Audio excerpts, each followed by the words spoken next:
네, 그러면 지금부터 국가 균형 발전과 행정 수도 완성 대회로 하겠습니다. 모두 자리에서 일어나셔서 정면에 표시를 해주시기 바랍니다.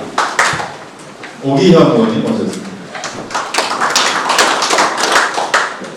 TF를 구성을 해서 힘차게 출발했는데 긴 장마에 미루어지고 또 코로나에 또 미루어지면서 추진이 쉽지 않습니다. 그렇지만 이 일은 우리가 놓칠 수 없는 일이기에 어려운 여건 속에서 정말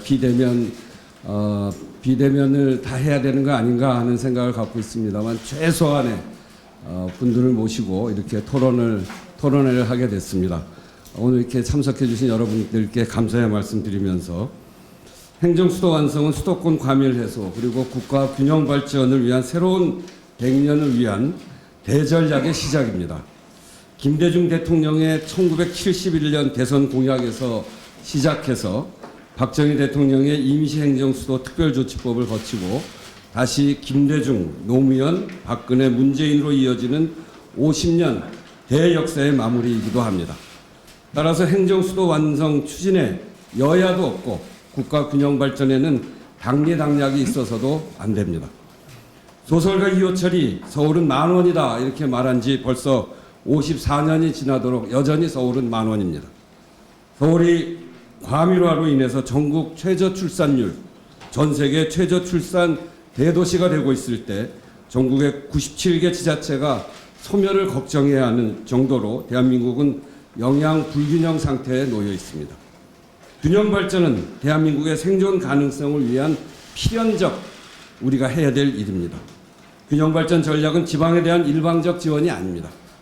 행정수도 세종, 과학수도 대전, 그리고 문화수도 광주, 해양수도 부산, 환경수도 제주, 그리고 관광수도 강원처럼 전국이 자체 발전 전략을 세우고 중앙이 이를 확고히 뒷받침하는 전략적 추진 목표와 계획 속에 진행되어야 합니다.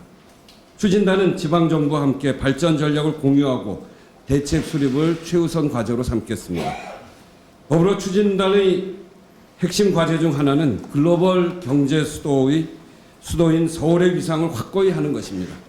서울이 갖고 있는 여러 다양한 기능 중에 행정 기능을 덜어내고 그 자리에 경제와 문화의 글로벌 중심으로 확고히 함으로써 국가적 불균형을 해소하고 서울의 경쟁력을 더욱 확고히 할 수 있을 것입니다. 전 세계도 갈수록 서울을 주목하고 있습니다. 뉴욕 타임스가 얼마 전 해외 기업의 우호적이고 독립된 언론이 있고 주요 뉴스에서 중심적인 역할을 하고 있는 이유를 들어서 대한민국으로 홍콩 지부 일부를 이전하겠다고 발표했습니다. 불안해진 홍콩의 금융허브 지위를 대체해서 최첨단 지식과 문화산업, 기술력으로 무장한 서울을 다국적 기업의 경제활동 중심으로 육성할 목표가 우리 눈앞에 펼쳐지고 있습니다. 서울은 최첨단 IT, 인공지능, 데이터 고부가 가치를 창출할 기술과 인재가 있습니다. 그것을 구현할 인프라도 충분히 있습니다. 그렇게 해서 이처럼 세계가 주목하는 최첨단 산업의 전초기지로 만들고 그런 것을 토대로 서울이 대한민국의 균형 발전을 위한 젖줄이 될 수 있도록 야심찬 설계를 해나가도록 하겠습니다. 더불어민주당은 16년간 진행된 행정수도 완성을 여야 합의 없이 추진하지 않겠다고 이미 천명한 바 있습니다.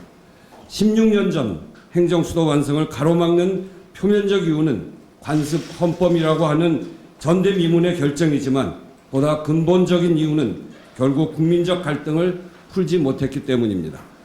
2020년 다시 시행착오를 반복하지 않을 방법은 오직 국민적 합의를 이루어내는 것입니다.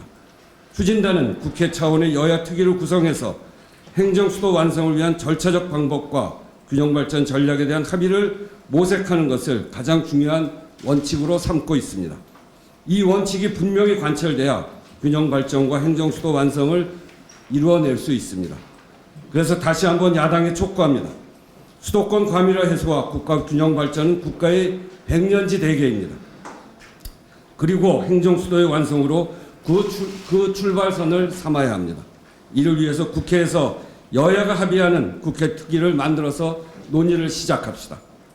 추진단은 오늘 총론적 토론회를 시작으로 권역별 지역순회 토론회를 거치며 전국적인 여론 수렴과 청취 활동을 전개해 나갈 것입니다. 균형 발전을 통한 새로운 100년의 설계자라는 각오로 전국을 돌겠습니다. 오늘 토론회 발제와 토론을 맡아주신 각계 전문가와 추진단 관계자 여러분께 깊이 감사의 말씀드립니다. 저희도 최선을 다하겠습니다. 오늘 이 자리에 함께해 주신 여러분들 다시 한번 환영합니다. 감사합니다. 국가 균형 발전과 행정 수도에 대한 내용입니다. 말씀드릴 배경과 그동안의 행정 중심 복합도시 추진 경과와 한계, 앞으로의 이전 추진 과제, 그리고 행정 수도가 선도하는 균형 발전의 과제에 대해서 말씀을 드리겠습니다. 이 그림에서 보시다시피 지금 사람들이 몰려가지고 집중되고 또 가파르게 상상하고 있습니다. 마치 우리나라의 그 수도권의 현실을 보여주는, 단적으로 보여주는 그런 그림이 아닌가 싶습니다. 옛말에 과유불급이라고 과하면 미치지 못한다 그랬는데 이런 상황을 나타내는 것 같습니다. 최근 서울 집값에 대한 논란이 많습니다. 그림에서 보시다시피 서울과 지방의 집값의 격차가 커지고 있고, 아래 그림에 보시는 바와 같이 서울의 집값, 그 다음에 불경 집값을 비교한 그림입니다. 이렇게 집값이 오르는 데는 지금 풍부한 유동성과 저금리, 주택 공급 부족, 그 다음에 규제와 수요 억제, 투기 수요 등 이런 원인들이 다 관련된다고 봅니다. 그렇지만 근본적인 이유는 저는 불균형 발전 때문이라고 생각합니다. 모든 그 인구라든지 경제력 등이 의료, 복지 이런 상황들이, 문화 등 상황들이 수도권에 집중됨으로써 여러 가지 경제적인 긍정적인 효과도 있지만은 이제는 그 한계를 넘어서서 부정적인 효과가 더 커지고 있지 않나 생각이 됩니다. 사회적 비용도 증가하고 있고요. 잘 아시다시피 팩트 체크 수준에서 간단하게만 살펴보겠습니다. 이미 작년 말에 수도권 인구가 비수도권 인구를 초과했고요. 모르겠습니다. 조선시대까지 넘어가면 모르겠지만 아마 역대 처음으로 이제 최초로 수도권 인구가 넘어섰습니다. 뭐 인구 자체가 뭘 중요하냐 할 수 있지만은 인구가 경제력과 모든 상황의 바로 밑에이기 때문에 그렇습니다. 밑에 그림에서 보시는 바와 같이 수도권의 인구가 계속 증가하다가 2011년부터 15년 사이에 좀 줄은 적이 있습니다. 이때는 공공기관, 중앙행정기관이 세종시로 이전하고 혁신도시가 본격적으로 추진이 되는, 공공기관 이전이 되는 그런 당시와 겹친다고 할 수 있습니다. 그 효과가 있다는 걸 간접적으로 보여주고 있습니다. 수도권을 들어오는 인구가 주로 연령대 보면 20대, 30대, 40대, 60대 중에서 20대가 독보적으로 많습니다. 그 이유는 밑에 보시는 바와 같이 직업적인 이유, 일자리가 많다는 얘기죠. 그 다음에 대학 진학, 그 다음에 주택 문제 등으로 이렇게 진입을 하고 있습니다. 이거는 통계청에 지금 금년 6월에 발표된 그런 자료입니다. 지난 그 2015년, 17년 중에 인구 이동 자료를 봤습니다. 전국 권역에서 보면 지역 내에서 이동이 좀 있었는데, 그는 이제 소도시나 농촌에서 광역시, 대도시로 옮겨가는 인구들이 조금 있은 반면에 대부분은 다 하나같이 수도권으로 인구들이 이렇게 20대, 30대 사이의 인구들이 집중이 되고 있습니다. 앞으로 4년 후 2024년에는 지방대학 3곳 중에 한 곳이 정원의 70% 미달이 된다는 최근의 보도가 있었습니다. 충원율이 70% 이하라는 얘기죠. 2037년에 가서는 70% 이하의 충원율을 갖는 지방대학이 무려 84%에 이르고 있습니다. 그러니까 거의 상당수가 이제 문을 닫아야 된다는 상황입니다. 이렇게 되는 거는 결국 대학의 운영난, 교육 환경의 악화 이런 자체적인 문제도 있지만 결국 지방의 우수 인재 육성이 불리해지고 지역 정착이 되지 않을수록 결국 지역의 혁신적인 발전에 큰 장애가 된다는 상황입니다. 이건 잘 아시는 지방의 소멸 위험입니다. 전국적으로 다 동시다발적으로 진행이 됩니다만 아래 그림에서 보시는 바와 같이 소멸 위험이 큰 지역이 다 대부분 다 비수도권, 농촌 지역에서 지금 상당하게 예상이 되고 발생할 우리가 크다는 지적을 하고 있습니다. 그간에 지금 압축 성장 과정에서 우리가 수도권이 성장하면 그 성장이 수도권 내에 머물지 않고 전국으로 사실 파급되고 이런 효과를 우리가 사실 기대했는데 소위 우리가 낙수 효과라 그러죠. 근데 그렇게 되기보다는 우리가 지금까지 경험을 볼 때 계속 수도권이 더 성장하는 그런 일들을 상황들을 여러분들이 목도해 왔습니다. 그림에서 보시는 바와 같이 이게 낙수가 되는 게 아니고 이 다시 이렇게 빨려 들어가는, 그러니까 수도권의 면적이 커지는 게 아니고 수도권의 기능과 역할이 점점 더 커지고 다른 지역은 피폐해지는 그런 결과를 낳고 있습니다. 뭐 주거도 많아가지고 지방에서도 이제 앞으로 수도권 투자가 계속 늘어나고 있고요. 그다음에 서울 대형 종합병원은 지금 환자를 받을 수 없을 정도로 지방에서 지금 몰리고 있고, 의료 서비스 격차도 최근에 지방의 의료 인력 때문에 최근 논의가 되고 있습니다만 의료 의사 수 격차도 지방과 서울의 격차가 굉장히 큰 100 이상 지금 차이 나는 상황입니다. 경북이 0.52명, 서울이 1.969명에 해당되고 있습니다. 그리고 지방 고등학교 졸업 후에 수도권 대학에 대부분 가고요. 그다음에 대학 졸업 후에는 또 수도권 기업으로 취업하고 또 수도권에서 창업을 하고, 이렇게 됨으로써 이런 지역 인재 유출이 혁신 성장과 균형 발전에 상당한 걸림돌이 되고 있습니다. 국토연구원이 국토종합계획을 최근에 수립하면서 발표를 했는데, 그때 그 조사를 해보니까 국토 현안에 대한 국민의식 조사를 했는데 세 가지 키워드가 나왔습니다. 격차 문제, 부조화 문제, 단절의 문제인데 그중에서 가장 심각한 52%가 격차 문제를 얘기했습니다. 지역 간 격차, 그다음에 주거 불안정, 양극화와 자산 격차가 심각하다고 이야기를 했습니다. 이렇게 지난 반세기 동안 누적된 지역 간 격차와 불평등에서, 그리고 더불어 함께 잘 사는 국가 발전을 위해서는 수도권 기능의 지방 이전, 지방의 강력한 성장 기반을 구축해서 수도권 일극의 집중 구조를 다극 혁신형 지역 발전 체제로 전환하는 토뉴질이 어느 때보다 필요한 시점이라고 하겠습니다. 그러면 행정중심 복합도시 추진 경과와 한계에 대해서 말씀드리겠습니다. 이러한 그 수도권 집중 해소를 위해서 오래전부터 논의됐습니다만은 본격적으로는 2003년 12월에 신행정 수도 건설 특별법을 제정하면서 시작이 됐습니다. 이 당시 신행정 수도로 하면 국가의 정치 행정 중추 기능을 가지는 수도로 새로이 건설되는 지역으로 명기를 했습니다. 그런데 이 법에 대해서 그 위헌 소송이 있어서 위헌 판결을 받게 됐습니다. 그래서 행정 수도가 밑에 그림에서 보신 바와 같이 행정 중심 복합도시로 바뀌어가지고 그 행정 기능의 일부만 5개 부처를 제외한 외교, 통일, 법무, 국방, 여성가족부를 제외한 5개 부처를 제외한 행정부처만 가고 국회와 다른 기능들은, 청와대 기능은 남는 걸로 해서 현재까지 진행이 되고 있습니다.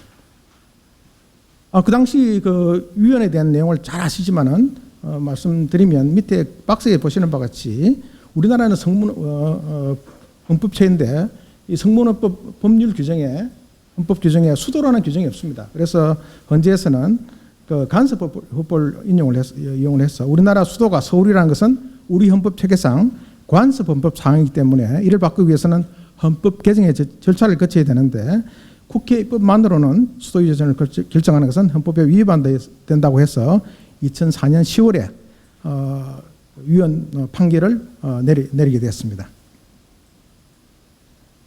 이런 경과를 다시 한번 살펴보면 2003년도 그 처음 1월 달에 그 인수위에서 당시 신행정 수도 건설을 포함했고, 그 다음에 12월 달에 특별법이 통과됐습니다만은 조금 전에 말씀드린 바와 같이 2004년 10월에 특별법에 대한 위헌 결정이 있었고, 또 2005년 3월에는 이 위헌 결정에 따라서 후속 조치법으로 행정중심 복합도시 건설 위한 특별법, 소위 말해서 행복도시법을 제정을 해서 지금까지 추진하게 되었습니다. 그런데 2005년 12월 24일에 그 전에 행복도시법조차도 이거는 위헌이다 해서 소송을 제기했습니다만은 이거는 현재에서 이거는 각하라고 합헌으로 결정을 내린 바 있습니다. 그래서 이제 행복도시가 기공식이 되고 세종 특별자치시 설치에 관한 특별법 제정해서 이제 세종시를 이렇게 건설하고 운영하고 있는데, 사실 2010년도에 또 한 번 이 행정 기능을 제외한 경제과학 중심의 도시로 가야 된다고 또다시 그 위헌 문제를 제기했습니다만은 그때는 국회 상임위에서 부결이 돼가지고 현재대로 계속 운영이 되고 있고, 그래서 세종특별자치시 출범 이후 2012년 말에 처음으로 국무총리실 비롯한 5개 중앙부처가 이전을 했고, 작년 8월까지 그 최종 5단계까지 그 행정안전부, 과학기술정보통신부 이전을 한 상황입니다. 그래서 현재 이전 현황은 총 43개 기관, 중앙행정기관 22개, 소속기관 21개 기관에서 43개 기관이 5차례에 걸쳐서 이전을 했고, 또 이와 이외에도 정부 출연기관인 KDI, 국토연구원 등 15개 기관, 그 다음에 축산물 품질평가원 등 공공기관 4개가 이전이 됐습니다. 그러니까 법률상으로 행복도시법에 규정된 기관들은 다 이전이 된 상태입니다. 그런데 이제 이런 상황을 있다 보니까 당초 계획과 달리 행정부처 일부만 이전하다 보니까 여러 가지 지금 문제를 낳고 있습니다. 첫째는 행정의 비효율과 정책 품질의 저하입니다. 사실 행정부처와 국회는 굉장히 긴밀한 관계가 있고 계속적인 협의와 보고가 일어나고 있습니다. 그러다 보니까 세종시에 와 있는 중앙행정기관의 출장비가 늘어나고 출장 횟수가 굉장히 늘어납니다. 사실 뭐 출장 횟수가 중요한 게 아니고요. 그러니까 출장비만 하더라도 연 300억 정도가 지금 출장비로 나가고 있고요. 부처로는 뭐 대부분 부처가 굉장히 많은 출장을 하고 있습니다. 문제는 출장비와 출장 횟수보다는 정책 품질의 정합니다. 정책 품질이 뭐 카톡 길과장 이야기하듯이 계속 충분한 협의가 되지 않기 때문에 부처 내에서도 아무래도 좀 품질이 떨어질 수밖에 없는 것은 사실인 것 같습니다. 그래서 이게 심각한 문제로 생각되고요. 이게 당시 이제 세종시 공무원을 대상으로 이제 세종시에 근무하는 공무원 대상으로 행정 비율에 대해서 질문을 해보니까 출장도 많고 공석으로 여러 가지 뭐 결제라든지 자료 검토 같은 게 잘 일어나지 않는다 하고 있고요. 그다음에 왼쪽에 하단에 보시면 출장이 많은 지역이 가장 많은 지역이 국회입니다. 역시. 두 번째는 서울정부청사, 그다음에 청와대 이런 식입니다만 국회와 업무 협의가 굉장히 많고 출장이 많습니다. 그래서 세종 의사당의 운영이 필요하다는 공무원들의 요구가 있었습니다. 이런 비효율은 뭐 국회와 정부 간에, 정부 부처 간에, 대통령과 부처 간에, 정부와 민간 간에 이런 소통에 여러 가지 지금 장애를 나타내고 있고, 워드 크라우드에 보시는 바와 같이 상임위 접촉을 한다든지 보고를 한다든지 비효율, 국회 업무 뭐 여러 가지 등이 지금 문제가 되고 있습니다. 혹자는 그럽니다. 지금 4차 산업혁명 시대에 다 지금 비대면 온라인으로 화상의 1호 하면 되지 않느냐 하지만은 뭐 맞습니다. 가능한 부분은 최대한 그렇게 활용해야 되겠지만은 우리가 근본적으로 국감에 가서 보고를 한다든지 협의를 하다든지 하는 것은 비대면 방식은 근본적으로 저는 한계가 있다. 그래서 근본 대책으로서는 어렵다는 생각입니다. 행정수도 이전 여론 동향을 보면 이건 뭐 이런 조사 기관이나 시기나 대상에 따라서 좀 변화가 있습니다. 대부분이 세종시로 국회나 청와대 이전을 위에서 보시는 바와 같이 공감하는 비율이 비공감 비율보다 높습니다. 리얼미터, 한국사회이론연구소, 민지코리아, 그다음에 오마이뉴스 조사 다 높습니다. 밑에 두 개를 한번 유의깊게 봐주시기 바랍니다. 아주 최근에 뭐 불과 한 달도 되기 전에 조사한 내용들입니다. 제일 하단이 코리아 리서치에서 지금 지난주죠. 일주일도 안 된 조사인데 보면 행정수도 이전과 찬성이 비교해 보니까 반대가 조금 높습니다. 한 3% 넘는데 이거는 표본 오차 범위입니다. 그러니까 거의 뭐 차이가 없다. 팽팽하다 볼 수 있고요. 그런데 당구장맞게 해놓은 것처럼 청와대 행정수도 이전 범위를 조사한 결과를 보니까 청와대 국회 이전 전부 이전하는 게 31.4%, 청와대 국회 일부 이전이 19.3%, 부처만 이전하자는 게 30.8%입니다. 그래서 전부 이전에 대한 응답들이 부처 이전보다는 근소하지만 높은 결과를 나타냈습니다. 갤럽 조사는 그 다음 페이지를 보시는 게 좋을 것 같은데요. 이것도 7월 말이기 때문에 아주 최근 조사를 한 겁니다. 세종시로 이전하는 게 왼쪽 상단에 보시면 좋다고 보는 이유는 서울이 너무 집중되고 과밀억제가 필요 때문이고, 균형 발전, 인구 분산, 그리고 일부 부동산 시장의 안정화도 작은 비율이지만 있었습니다. 그렇지만 서울시로 계속 유지하는 게 좋겠다는 의견은 서울이 역시 수도고 중심이다. 이전이 필요가 없다. 기존 상태가 좋다. 뭐 이런 이야기를 주장을 하는 의견들이 나왔습니다. 오른쪽이 좀 더 중요한데요. 이게 2013년도하고 최근 2020년에 자료를 두 개를 비교를 했습니다. 상단에 보시면 그 행정부처 이전에 대해서는 2013년과 2020년을 비교했을 때 그 파란색에 보시면 잘된 일이라 한 게 2013년에는 43%였는데 이전 세종시로 간 게 지금은 절반이 넘는 55%가 잘된 일이다. 잘못된 일이라는 것은 22%로 굉장히 낮습니다. 두 번째 그 밑에 녹색으로 된 표를 보시면 그림 보시면 세종시로 이전한 데는 찬반에 대해서 2013년과 2020년을 비교했습니다. 청와대가 이전한 것에 대해서는 세종시는 찬성을 38%대 48%로 반대가 좀 높습니다. 물론 이거는 전부 이전을 상대로 했겠죠. 했지만은 중요한 거는 2013년보다는 2020년이 그 이전의 찬성률이 증가하고 있다는 겁니다. 그 밑에 국회를 보시면 2013년에는 35%만 이전 찬성을 했는데 2020년 금년에는 47%가 찬성을 하고 반대는 39%입니다. 그럼 국회에 대해서는 또 압도적으로 높게 이전에 대해서 찬성하고 있고 과거에 비해서 국회든 청와대든 이전을 찬성하는 비율이 공통적으로 증가하고 있다는 것입니다.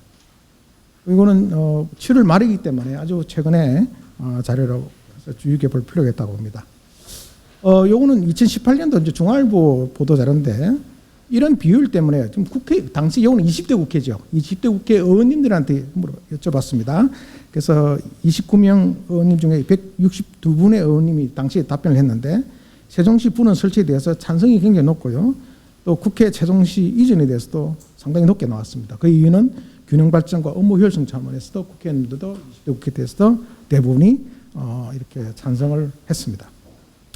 결국은 이렇게 그 세종시 이전은 결국은 세종시 업무 비율 해소도 있지만은 국가적인 차원에서 아까 박근혜 의원 말씀하신 바와 같이 수도권 집중 완화와 비율 해소 나아가서 수도권이 새로운 글로벌 메가시티로 도약하고 균형 발전의 새로운 시금석이 되는 이런 역할을 하기 위해서 필요한 것이고 앞으로 지방의 혁신도시 공공 이전 그다음에 지방 발전과 연계해서 기능 발전을 더 높이면서 골고루 잘 사는 대한민국을 위해서 필요한 조치라고 방향이라고 생각됩니다. 그러면 이런 행정수도 이전을 위한 추진과제에 대해서 말씀을 드리겠습니다.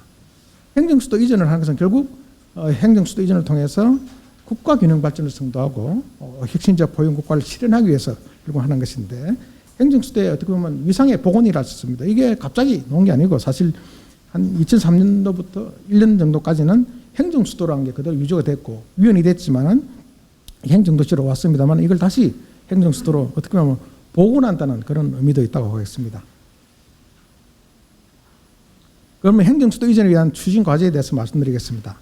그리고 이제 대상이 되는 게 국회, 청와대, 그다음에 서울에 남아 있는 아직 세종으로 가지 않는 5개 중앙부처가 대상이 될 수 있을 것이고 또 이렇게 이전하기 위해서 우리가 좀 중요하게 고려해야 될 사항이 무엇보다도 법률적인 기반, 조치, 법률이 받침되게 되니까요.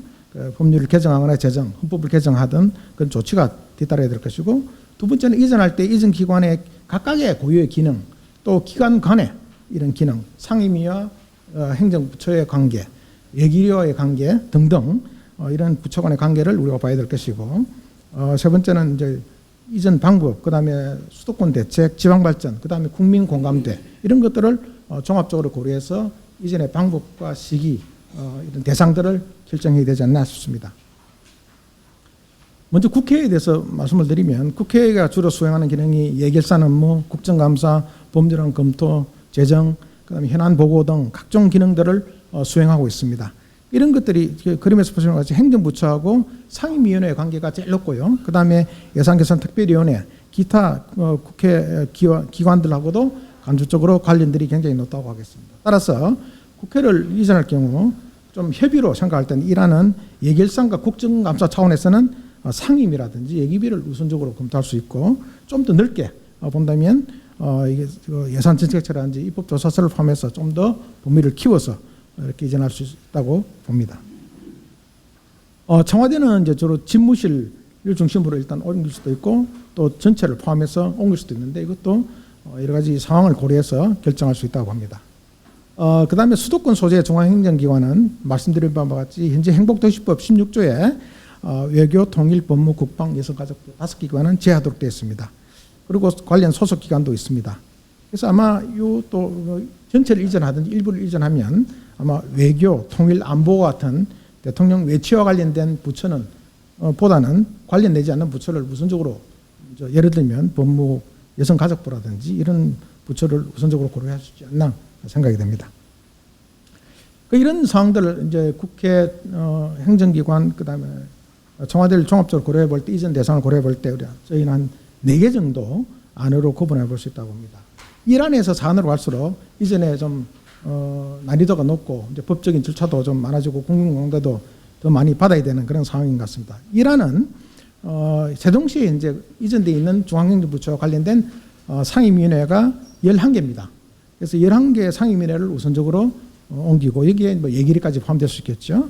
그 다음에 청와대는 집무실, 제2집무실만 이렇게 옮기는 방안. 그 다음에 중앙행정기관 중에서도 서류에 남아있는 5기관 중에 일부 기관을 옮기는 방안을 1안으로 볼 수 있고요. 그 다음에 이제 2안은 여기서 이제 국회 차원에서 상임위와 예결위 외에 입법조사처라든지 관련 부수적인 조직들을, 관련 조직들을 함께 본회의장이라든지 의장실을 제외한 그런 국회 기능을 옮기는 방안이 되겠습니다. 3안은 이제 국회 전체를 옮기는 방안이고요. 그 다음에 행정기관도 이제 전체를 갈 수 있겠고요.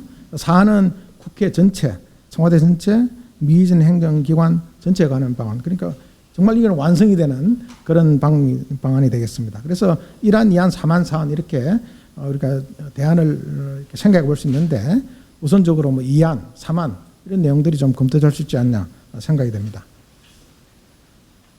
1안, 2안, 3안, 4안 다 이렇게 특성이 있습니다. 1안은 일부 상임위만 가기 때문에 법률 개정으로 좀 이전이 상대적으로 용이하고 국회 내부 국회와 행정부서 간에 당장 급한 업무 비율을 해소할 수 있는 그런 장점이 있다고 봅니다. 그런데 이제 2안, 3안으로 갈수록 업무 효율성이 더 높아질 것이고 그다음에 그렇게 될 것으로 봅니다. 그런데 1안 정도 될 경우 국회가 이제 일부 분리될 경우는 이제 그 다음에는 또 국회에서 내부적인 차원에서의 또 비효율이 생길 수 있는 거죠. 상임위만 가게 되기 때문에.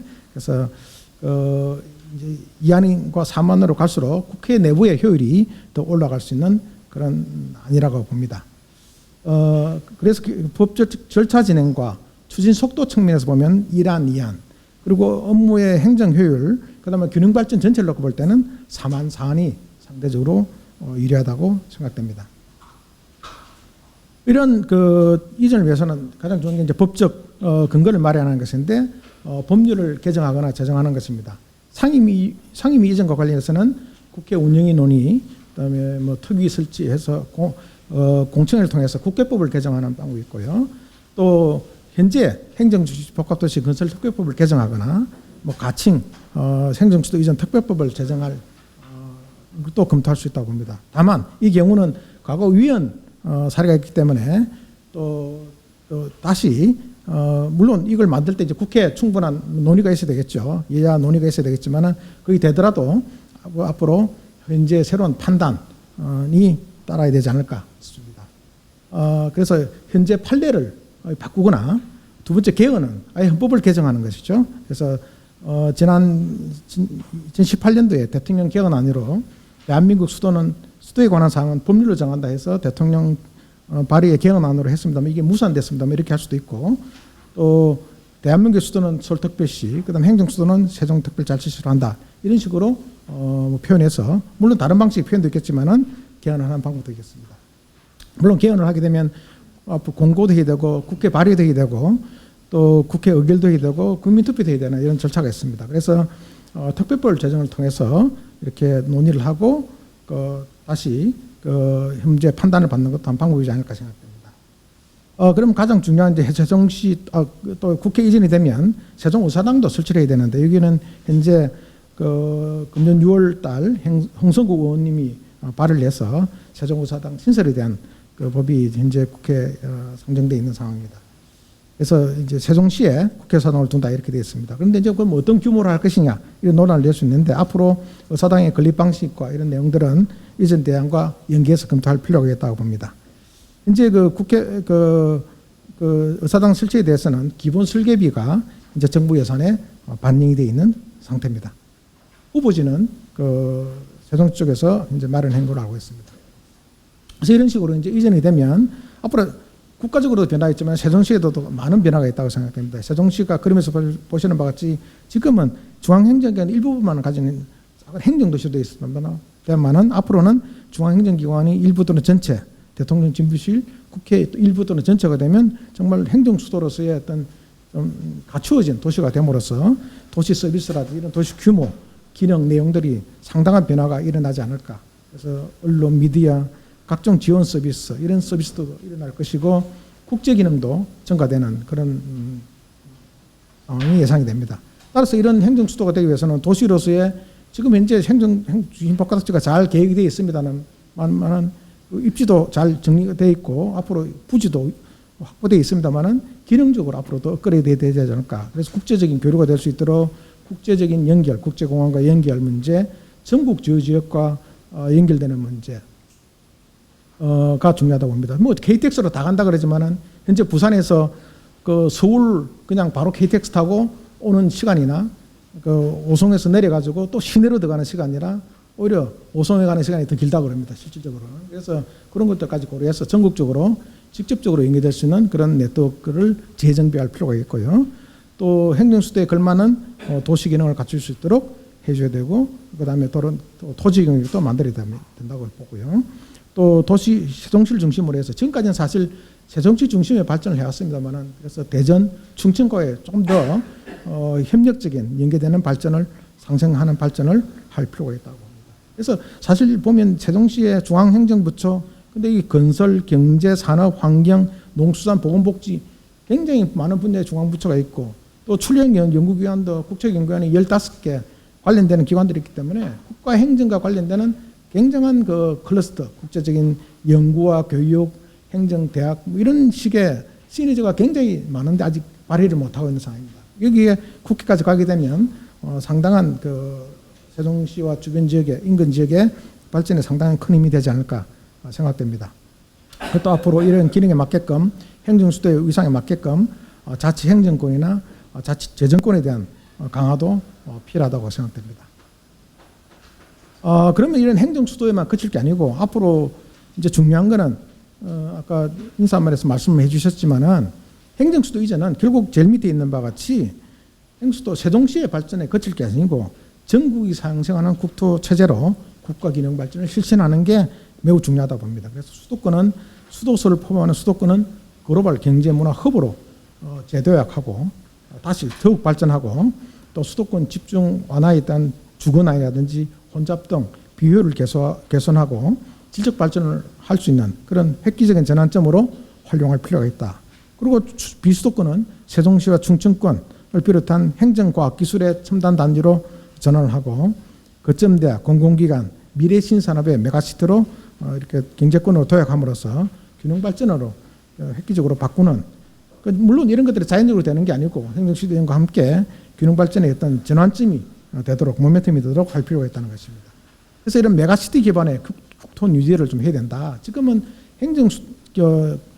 시, 도 단위로 이렇게 아주 구분이 돼서 운영을 하고 있는데 이게 새로운 국토 뉴딜, 그러니까 디지털, 그린, 휴먼 뉴딜에 공간 뉴딜, 지역 뉴딜을 포함하는 그런 방식으로 가야 된다.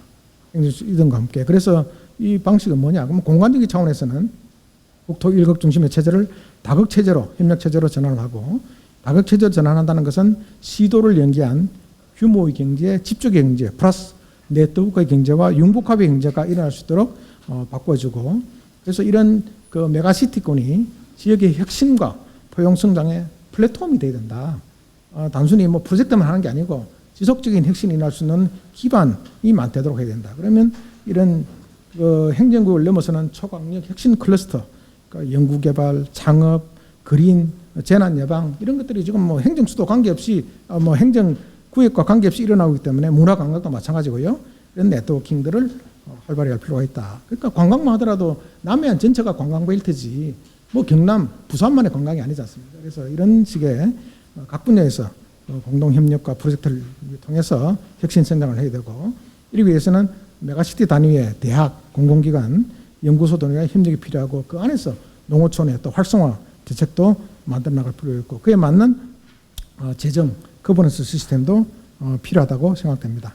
그래서 현재 예를 보시면 상단의 그림과 같이 지금 수도권과 비수도권이라 하지만은 수도권은 이미 메가시티권이 거의 형성되어 있고 비수도권 지방이라는 것은 1대1이 아니고요. 사실 14개 이런 그 시도별로 이렇게 운영이 각자 도생을 하고 있기 때문에 이렇게 돼서는 주로 그 균형적인 발전이 어렵다는 거죠. 그래서 그 관계도 수직적 일방향 관계에서 밑에 그림에 보시면 같이 수평적 다방향 관계로 이렇게 바꾸고 그 각각의 지방의 메가시티를 형성해서 수도권과 서로 메가시티 내외가 협력할 수 있는 이런 시스템으로 바꿔야 될 필요가 있다는 겁니다. 그래서 메가시티를 통해서 인재 양성, 기업 유치 육성, 창업, 일자리 창출, 혁신 성장의 선순환의 고리를 만들어주면서 균형 발전을 더 촉진할 수 있지 않을까 생각됩니다. 그래서 앞으로 이제 더 이제 많은 연구가 돼야 되겠습니다만 수도권의 이제 경제 문화 수도로서의 메가시티로 국제 비즈니스, 국제 금융, 역사 문화 중심의 이런 도시로 만들어 나가고 양질의 주거, 녹지, 첨단 교통 문화가 있는 이런 품격이 있는 발전을 해나갈 필요가 있다고 봅니다. 서울, 인천, 경기 역할도 재정립하고 비수도권과 글로벌을 향하는 수도권으로 재정립될 필요가 있고요. 그다음에 충청권도 대전, 세종, 충청권 메가시티로 나가야 됩니다. 사실 그 행정수도 세종만의 발전이 아니고 이건 대전, 충청 지역과 함께 이게 굉장히 많은 자원들이 있습니다. 오송, 오창, 최근에 오창 다목적 방사관 가속기, 대덕 특구, 국제과학 기술벨트, 천안 아산의 여러 가지 첨단 산업 이런 것들을 연계해서 중부 경제권의 새로운 이런 선도 프로그램으로 만들 필요가 있다 봅니다. 이제 이 메가시티에 대해서 가장 오래 전부터 연구하고 최근에도 집중적으로 논의하고 있는 데가 부울경입니다. 그래서 부산, 울산, 경남 지역의 이런 분야별 협력 단계를 넘어서 경제, 문화, 사회 전 분야의 협력을 확대를 해서 그야말로 수도권에 필적하는 경제 공동체, 800만의 경제 공동체를 만들 필요가 있다고 봅니다. 교통, 물류, 산업, 경제, 재난 안전, 문화, 관광, 교육, 보건, 복지 분야, 굉장한 분야에서 협력의 가능성과 시너지, 잠재력이 있다고 봅니다. 밑에 보시는 바와 같이 동남권 수소경제권을 구상하고 추진해 나간다든지, 그 다음에 동남권의 이런 광역 순환교통망을 좀 정비를 해서 이렇게 협력이 일어날 수 있도록 한다든지 할 필요가 있고요. 또 이제 또 중요한 거는 이런 또 메가시티 자체만 국한될 게 아니고 필요하다면 경남의 그 남해안 탄성 소재 벨트처럼 경남에서 생산과 수요, 부산에서 R&D, 전남에서 원천 소재를 만들어내는 이런 좀 더 광역적인 탄력적이고 유연한 방식의 운영도 필요하다고 생각이 됩니다. 그래서 제5차 국토종합계획 2040년을 한 국토종합계획에 제가 메가시티권을 더 이제 이렇게 표현을 해봤는데요. 메가시티 기반의 다국 국토 체제입니다. 그래서 수도권, 뭐 충청, 세종권, 호남권 등등 이렇게 구성을 할 수도 있지만은 이렇게 권역에 매이지 않고 유연하게 다양하게 협력할 수 있고 그 프로젝트를 지원하고 재정 시스템을 만들어주고 발전할 수 있도록 할 필요가 있다고 봅니다. 이렇게 함으로써 이제 더 균형 발전을 촉진할 수 있다고 봅니다.